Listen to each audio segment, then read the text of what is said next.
რევოლუცია, დამხობა, გადატრიალება, განსხვავებული ჟღერადობა, მაგრამ იდენტური შინაარსი რადიკალების დესტრუქციული გეგმა უცვლელია. კახარიას დილემა საპარლამენტო იმუნიტეტის დასასრული ახლოვდება.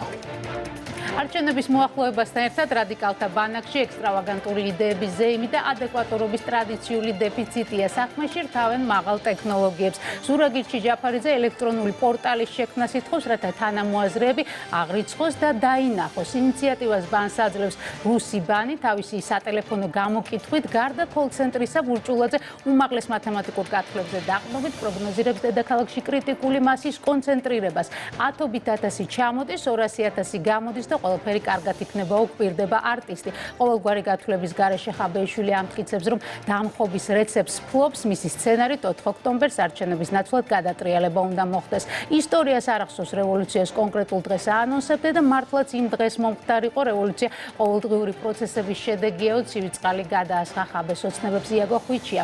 ამ პოლემიკის პარალელურად არჩევნებში მონაწილეობის მომხრეებიც და მოწინააღმდეგეებიც ერთიანობაზე ლაპარაკობენ. ლოგიკა არ არის სამაგეროდ კარგად ჟღერს და ვივა მედიდან აქტიურდება სააკაშვილი. ლოკალური მასშტაბი ეპატარავება, ამიტომ ამბობს, რომ შეუძლია გაერთიანოს არა მხოლოდ ოპოზიცია, თუნდაც საქართველო, არამედ მთელი კავკასია და ბოლოს ჟანრის კლასიკა ყველაფრის ჩამშრელი თამარ ჩერგოლეიშვილი წერს. შანსი არ არის ოპოზიცია რამეზე გაერთიანდეს, მით უმეტეს არჩევნებთან დაკავშირებითო.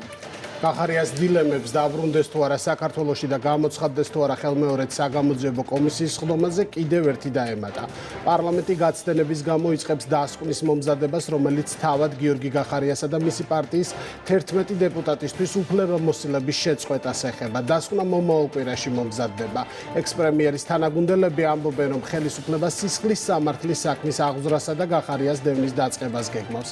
საპარლამენტო უმრავლესობაში კი განმარტავენ, რომ რეგლამენტის დარღვევაზე საკანონმდებლო ორგანო ყოველთვის მკაცრად რეაგირებს. პირადად მე გავაცდინე რაღაც ხდომა, საკმაოდ მკაცრი მოთხოვნებია ამასთან დაკავშირებით ვერ მოვიტანე შესაბამისი დასაბუთება და იმ დღის ხელფასი დამაკლეს, იხსენებს ვიცე-სპიკერი გიავოლსკი. ნინო წილოსანის თქმით, კახარია და მისი პარტიის წევრები იმუნიტეტს და მანდატს გამიზნულად იუქმებენ. არასწორი და მცდარია ნებისმიერი სხვა კონკრეტული ფაქტის მიღმა იმაზე, რომ ჩვენ რეგლამენტს აღვასრულებთ, როდესაც დეპუტატი აცდენს ხდომებს და არესტრება, უქმდება მანდატი, ამბობს წილოსანი. თუ პარლამენტი მანდატებს გააუქმებს, კახარიას პარტიას საშუალება აქვს, რომ სიის შემდეგი 12-ეული შეიყვანოს საკანონმდებლო ორგანოში.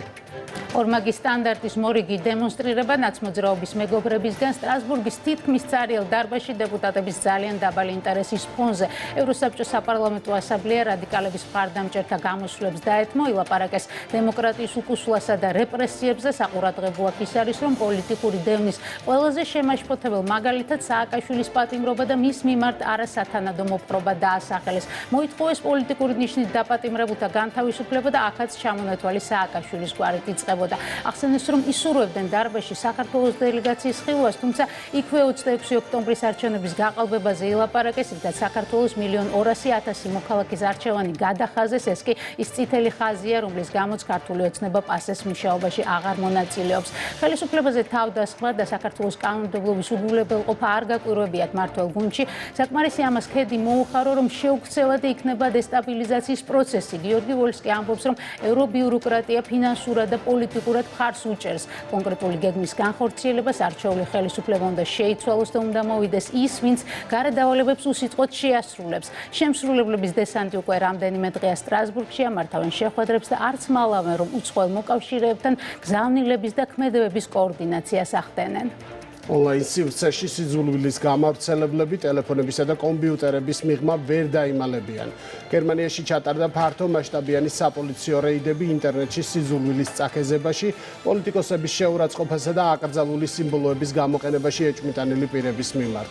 ყველაზე მეტი საქმე სიძულვილის გავრცელებასა და პოლიტიკოსების მიმართ შეურაცხყოფის ფაქტებზეა აღძრული. ბოლო ჩხრეკა 65-ზე მეტ ობიექტზე ჩატარდა 140-ზე მეტი სისხლის სამართლის საქმის ფარგლებში, რომელიც ონლაინ სიძულვილის გამავრცელებლებს ეხებათ. ეს რიგით მე-12 საპოლიციო რეიდია. ის რომ სიძულვილის ენა ბოლო წლების აქტუალური პრობლემაა და მასთან ბრძოლა აუცილებელი, ამაზე არავინ კამათობს თბილისში, თუმცა მმართველ გუნდში იხსენებენ, რომ სიძულვილის გამავრცელებელი პირების დაჯარიმებაზე ორმაგი სტანდარტი მუშაობს. ის რაც დემოკრატიისთვის აუცილებელია ევროპულ ქვეყნებში, საქართველოში გამოხატვის თავისუფლების შეზღუდვად მონათლეს, მათ შორის ცალკეული ქვეყნების ელჩებმა. საინტერესოა ამჯერად დასვამს თუ არა გერმანიის ელჩი, კითხვა შეცვლილი აქცენტით, საით მიდიხარ გერმანია.